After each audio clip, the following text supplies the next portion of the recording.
Bom dia. Eu gostaria de agradecer a oportunidade de a gente estar discutindo esse trabalho. Esse trabalho foi realizado no Instituto de Patologia da Coluna, no meu período de treinamento e aperfeiçoamento lá. O título é Violação facetária após colocação de parafusos pediculares, mas poderia ser acrescentado aí na frente 2 pontos: medidas de segurança. Nas últimas décadas, os parafusos pediculares é uma técnica amplamente utilizada para fixação em cirurgias lombares. Entretanto, em alguns casos, a gente sabe que pode ocorrer a violação facetária, podendo favorecer, alguns estudos evidenciam o favorecimento da doença do nível adjacente, a gente sabe que isso é multifatorial, mas também síndrome de dor facetária. E a hipótese é como a gente poderia prevenir isso determinando algumas medidas de segurança.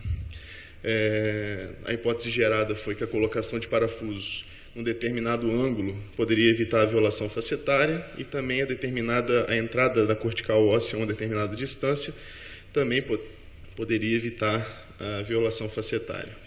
Então, o objetivo foi verificar qual a angulação mínima entre o centro da linha média e a faceta, entre o centro da linha média e a angulação do parafuso, que evite a violação facetária, e a distância mínima, nesse caso aqui, entre o centro da faceta e a linha média, e o centro do parafuso e a linha média, que evitasse a violação. Incluímos pacientes com fixação por parafusos pediculares lombar e torácica proximal, pacientes que tinham TC com janela óssea no nível cranial da instrumentação. Excluímos exames que não nos davam a possibilidade de avaliação dessas estruturas, ou fora do formato DICOM, que foi o que a gente usou. Um estudo de centro único, coletados exames com essas características que a gente discutiu, e foram avaliados a violação facetária e a diferença do ângulo do parafuso e do ângulo da faceta em relação à linha média, e a diferença da distância do parafuso e a distância da faceta em relação à linha média.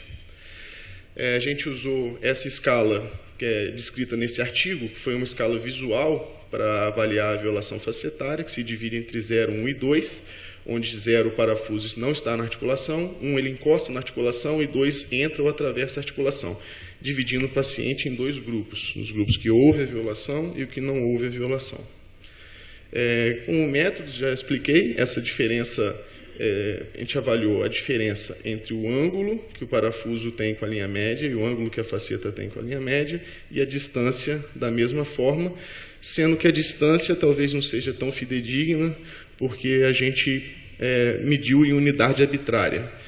Então, uma unidade arbitrária seria o centro da faceta com o centro a linha média com o centro da faceta e a linha média com o centro da cabeça do parafuso.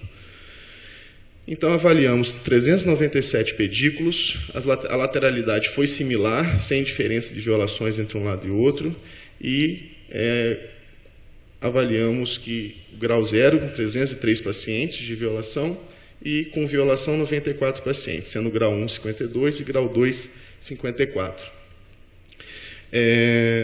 Também tivemos como número interessante que nos níveis L2 a L5 houve menos violação que nos níveis toracolombares, torácica proximal L1. A gente vai até tentar discutir isso na descrição do trabalho, que talvez isso tenha a ver com a relação da faceta, com a angulação da faceta versus o pedículo, mas temos aí o dobro de violação nos níveis proximais. O box plot mostra que quanto maior o ângulo, menor o risco de violação facetária. A gente vê que nesse caso aqui um ângulo maior, e a gente vê que quanto maior o ângulo, menor a violação. A distância, a mesma coisa. Então, como parâmetro de segurança, a gente chegou à conclusão que o número de violações em angulação menor que 5 foi bem maior, 63%, contra 10%, do que nas angulações maiores que 5, com um p-valor significativo.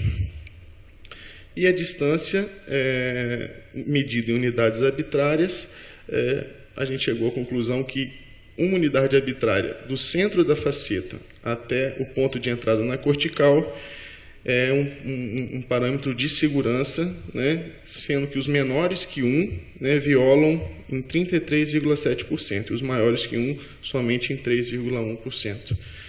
Cabe a gente concluir que essas medidas podem nos auxiliar na colocação e na prevenção da violação facetária. No caso, o ângulo de 5 graus mostrou ser um valor de segurança interessante. E gostaria de ponderar que, com o avanço da cirurgia minimamente invasiva, com as cirurgias guiadas, onde a gente não tem a visão da faceta diretamente, à medida desses ângulos, à medida desses parâmetros de segurança, o estudo desses parâmetros podem ser de fundamental importância. Existem coisas na medicina que às vezes parecem ser óbvias, mas a gente precisa estudar, discutir esses números para que a gente possa avançar. Muito obrigado, gente.